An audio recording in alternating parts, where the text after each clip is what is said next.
ஒன்றே சொல்வார் ஒன்றே செய்வார் உள்ளத்தில் உள்ளது அமைதி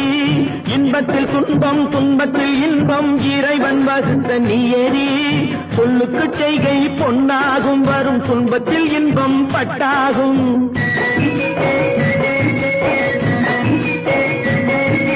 சொல்லுக்கு செய்கை பொன்னாகும் வரும் துன்பத்தில் இன்பம் பட்டாகும் இந்த இரண்டு கட்டளை அறிந்த மனதில் எல்லா நன்மையும் உண்டாகும் எல்லா நன்மையும் உண்டாகும் ஆறு மனமே ஆறு அந்த ஆண்டவன் கட்டளை ஆறு